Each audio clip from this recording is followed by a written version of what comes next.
31 अगस्त को जो है भारत बंद रहेगा। क्यों बंद रहेगा, काहे बंद रहेगा, क्या कारण है, चलिए मैं सारा कुछ आपको बताता हूँ। दरअसल मामला कुछ ऐसा है कि 21 अगस्त को भारत इसलिए बंद रहेगा, अगर आप ट्विटर पर देख रहे हो हर जगह एक चीज़ ट्रेंड हो रही है। SC एंड ST का जो रिजर्वेशन का मामला है, काफ़ी जो है उछल के बाहर आ रहा है। हालांकि यहाँ पे जो है कई साथ दो मामले एकदम उछल के बाहर आ चुके हैं। कारण सीधा सा ये है कि जो मैं चूँकि एक सिविल सर्विसेज एक्सपीरियंट हूँ और आप भी यदि UPSC एस्पिरेंट्स होंगे तो जो है इस चैनल को सब्सक्राइब अभी कर लीजिए, बेल आइकन को प्रेस कर लीजिए। यदि आप पॉलिटिकल साइंस, इंटरनेशनल रिलेशंस या इग्नाइटेड माइंड्स हैं और देश दुनिया की खबरों को जानने की कोशिश करते हैं, दुनिया को समझने की कोशिश करते हैं, चैनल को अभी सब्सक्राइब कर लीजिए। तो सबसे पहले मामला ले लेते हैं कि रिजर्वेशन, ये जो लैटरल एंट्री का मामला क्या चल रहा है। देखिए, दो मामले हमारे देश में SC एंड ST को लेकर के चल रहे हैं। क्या मामले हैं दोनों के दोनों मामले जो हैं थोड़े सी SC एंड ST से संबंधित हैं। पहला मामला है लैटरल एंट्री को लेकर के। दरअसल जो है सरकार ने एक एडवर्टाइजमेंट जारी किया था जिसमें कहा था कि 45 डिफरेंट डिपार्टमेंट में जो है भर्ती लैटरल एंट्री के आधार पर की जाएंगी, जिसमें जो है SC एंड ST के जो पॉलिटिकल लीडर्स थे उन्होंने जो है पॉलिटिकल डिप्लोमेसी को देखते हुए सरकार ने ये फैसला हालांकि अपना वापस ले लिया है और अब ये शायद ऐसा नहीं होगा।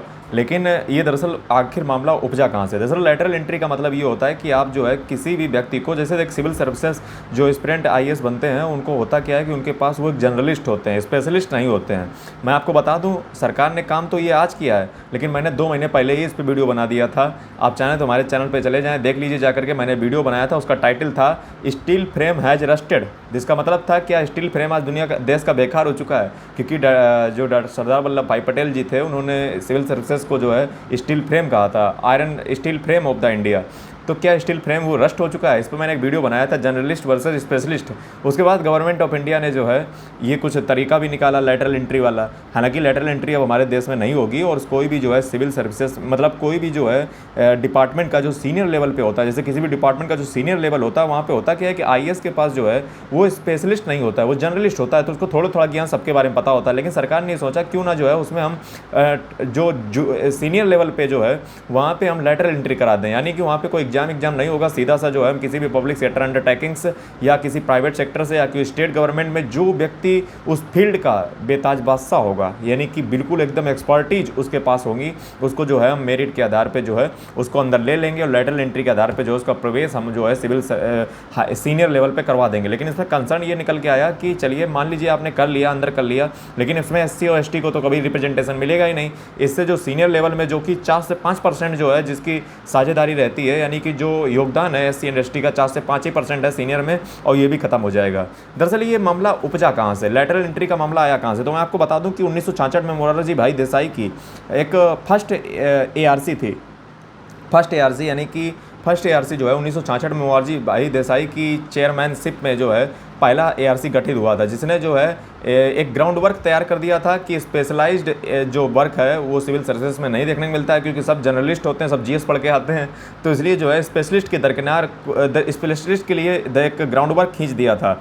लेकिन 2005 में जब सेकेंड ARC की जो 10th रिपोर्ट थी उसमें ये लिखा हुआ था कि आप जो है स्पेशलिस्ट के लिए कुछ काम करें, यानी कि स्पेशलिस्ट इसमें भर्ती करें और वो लैटरल एंट्री के आधार पे, यानी कि कोई एग्जाम नहीं होगा। सीधा सा जो है आप किसी को उठा करके, अगर कोई व्यक्ति अप्लाई करता है, जैसे मान लीजिए मैं इस देश का मान लीजिए बहुत बड़ा जो है मान लीजिए इकोनॉमिक्स हूँ, ठीक है, मतलब इकोनॉमिस्ट हूँ, और मैं जो है अर्थशास्त्री हूँ, बहुत अच्छा एक्सपर्टीज रखता हूँ फाइनेंशियल फील्ड में, दुनिया की मार्केट के बारे में, सारी मार्केट्स के बारे में मुझे पास अच्छी स्किल्स है, मेरे पास अच्छी एक्सपर्टीज है। तो मैं क्या करूँगा, मैं अप्लाई कर दूँगा उस सीनियर लेवल पे डिपार्टमेंट के लिए। मुझे कोई सिविल सर्विसेज एग्जाम को क्वालिफाई नहीं करना है, सीधा सा मुझे जो है सीनियर लेवल पे मिल जाएगा। कितना अच्छा तरीका है। और वो सारा तरीका जो है, अब ये जो रेशनल तरीके से या किस तरीके से डेटा एफिशिएंसी को मेंटेन करके किस प्रकार से जो हमारी एंट्री वहाँ पे कराई जाएगी, बस यही चिंता का सबब बना हुआ है कि आप तो पता नहीं क्या आप क्राइटेरिया अपने लिए चूज़ कर लो, जो है उस व्यक्ति को वहाँ पे बैठा दो जा करके, हो सकता है अपने तिकड़मी आदमी को वहाँ पे बैठा दो जा करके, कुछ भी जो है पैसा वैसा ले लो करके। सरकार के ऊपर सवाल चिन्ह उठता है कि आपने जो है क्या डेटा देखा, क्या जो है आपके पास तर्क था जो आपने इस व्यक्ति को चूज़ किया। मतलब कोई एग्जाम नहीं, ये देश एक रिपब्लिक देश है जहाँ पे जो है हर व्यक्ति रिपब्लिक तरीके से पहुँचना चाहिए, यानी कि जो है इलेक्शन के मतलब कोई ये थोड़ी ना है कि किसी व्यक्ति को आप वहाँ पे बैठा दो, बस थोड़ा बहुत उल्टा सीधा आर्गूमेंट दे दो। तो इसके चलते हमारे देश में बहुत सारा विरोध हुआ, पॉलिटिकल पार्टी ने उसका विरोध किया और फाइनली जो है उसका रिजल्ट भी देखने को मिला, ये सब कैंसिल हो चुका है, वापस ले लिया गया। मैं आपको बता दूं कि इस समय हमारे देश में सेकेंड एआरसी ने जो है 10th रिपोर्ट में ये बात अपनी कही थी 2005 में। उसके बाद नीति आयोग ने 2017 में भी कहा था कि आप जो है कॉन्ट्रैक्ट बेस्ड जो है सिविल सर्विसेज जो कॉन्ट्रैक्ट बेस्ड पे जो है सीनियर लेवल पे जो डिपार्टमेंट है उनमें जो है भर्ती कीजिए और किसी भी एक्सपर्टीज को वहाँ पे लाइए, और इससे जो है एफिशिएंसी जो एडमिनिस्ट्रेशन की है, जो चूँकि वहाँ पे डायनेमिक पर्सनैलिटी आएंगी और डिफरेंट टाइप्स के सेक्टर से आएंगी, नॉन प्रॉफिट्स भी कुछ आएंगे, तो इससे जो है कहीं ना कहीं एडमिनिस्ट्रेशन जो है एफिशिएंसी उसमें इंप्रूव होगी क्योंकि वो स्पेशलिस्ट होंगे अपनी फील्ड के। दूसरी चीज़ अगर कहा जाए तो आज हमारे देश में इसी प्रक्रिया के तहत 2017 में चूँकि नीति आयोग ने जब रिकमेंड किया था, जो कि हमारा पॉलिसी थिंक टैंक है, उसके आधार पे जो है आज हमारे देश में अगस्त 2023 में 57 यानी कि 57 पोस्ट जो है होल्ड करते हैं, इसी सीनियर लोग होल्ड करते हैं, इसी एक्सपर्टीज के आधार पे उनको अंदर लाया गया। 57 लोग आज भी हमारे होल्ड करते हैं, जिसमें से 63 को भर्ती किया गया, 57 बच्चे हैं। अगस्त 2023 की मैं रिपोर्ट आपको बता रहा हूँ। और ये जो कॉन्ट्रैक्ट बेस्ड पे जो है इनको साइन किया जाता है, 3 साल के लिए ये साइन किए जाते हैं और 5 साल जो है इनका जो है कॉन्ट्रैक्ट रहता है, यानी कि 5 साल तक इनको बढ़ाया जा सकता है, 3 साल के लिए मिनिमम होते हैं। इसमें सबसे बड़ी चिंताएं तो मैंने आपको बता दी हैं कि इसमें जो है ट्रांसपेरेंसी का अभाव है कि किस आधार पे आप चुनोगे, किस आधार पे जो है आप रख लोगे उनको। पहला तो चिंता का सबब ये है। दूसरा चिंता का सबब ये है कि इससे जो 3 ईयर्स में चूँकि 3 साल के लिए वो आएंगे, उनकी अकाउंटेबिलिटी उनकी कैसे आप निर्धारित करोगे। मान लीजिए उन्होंने अच्छा काम नहीं किया तो इसके लिए जो है अकाउंटेबिलिटी कैसे निर्धारित होगी। और फिर जो एक सिविल सर्विसेंट जो है वो 17 साल की नौकरी करने के बाद 45 साल तरफ जो है वो कम से कम जो है इतने बड़े लेवल पे जो है पहुंचने की कोशिश करता है, तो उसका मतलब वो ज़िंदगी भर मरेगा वहीं पे, उसको कोई प्रमोशन ही नहीं मिलेगा। मतलब वो उसने पढ़ाई की, सब दुनिया का लेथन किया, इतने दिन वो जो है गिट्टता रहा, उसने जो है इतनी अच्छा काम किया, मतलब वो गया तेल लेने। उसके बाद जो है कोई भी व्यक्ति आकर के वो सीधे जो है बिना एग्ज़ाम दिए सरकार जो है कुछ 2-4 लोगों को वहाँ पे बैठाल देगी। ये तो बिल्कुल घटिया बात है। लेकिन जो है इसके पक्ष में भी 2-4 आर्गूमेंट है, मैंने सारा कुछ आपको बता दिया, पक्ष विपक्ष।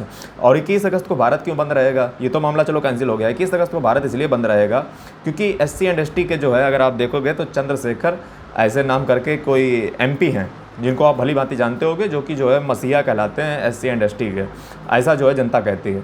तो उन्होंने जो है ये डिक्लेयर किया है क्योंकि अभी आपने देखा होगा 6:1 यानी कि 6:1 से एक जजमेंट आया था सुप्रीम कोर्ट के, जिसमें उन्होंने कहा था कि आर्टिकल 341 के तहत जो राष्ट्रपति के पास पावर है SC और ST में जो है सब कैटेगराइजेशन करने की सेंट्रल लेवल पे, अब वो जो है स्टेट्स को दे दी जा चुकी है। यानी कि स्टेट जो है SC एंड ST में जो है सब कैटेगराइजेशन कर सकता है और इसके आधार पे वो ग्रुप में जो है SC एंड ST को बांट सकता है, ताकि जो है उनके अंदर डिफरेंट टाइप्स की जो क्रीमी लेयर है, यानी कि SC एंड ST में जो छुपी हुई क्रीमी लेयर है जो ऑलरेडी जो है फ़ायदा उठा चुकी है रिजर्वेशन का, वो जो है इसका फ़ायदा ना उठा सके और उसमें जो है डिवाइडेशन, ये जो है कैटेगराइजेशन स्टेट्स कर सकते हैं। ये जो है चिनैया वर्सेज आंध्र प्रदेश का जो मामला था 2005 का, उसके बाद फर्दर एडवांसमेंट्स इसमें हुई। 2010 में जो है एक नई बेंच बनी, पंजाब का कोई व्यक्ति था उसने जो है इसको किया था, उसके बाद 5 से 7 जज की बेंच बनी और ये निर्णय अभी आया था। तो इसी को लेकर के, इसी का विरोध करने के लिए जो हमारे देश में 21 अगस्त को भारत बंद रहेगा। आई होप आपको क्लैरिटी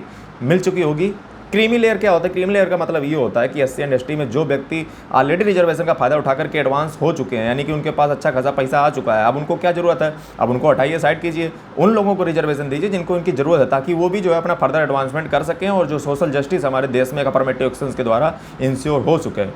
तो बस यही मामला है। टोल मिला के 21 अगस्त को भारत बंद रहेगा। दोनों मामले एक साथ ही आ गए SC एंड ST से रिलेटेड। तो आई होप आपको बहुत ही क्लियरिटी हो चुकी होगी। इसी प्रकार से आपको कॉन्सेप्ट को बहुत आसानी से समझना है। इस चैनल को अभी सब्सक्राइब कर लें, बेल आइकन को प्रेस कर लें। जल्दी मिनट वंदे मातरम।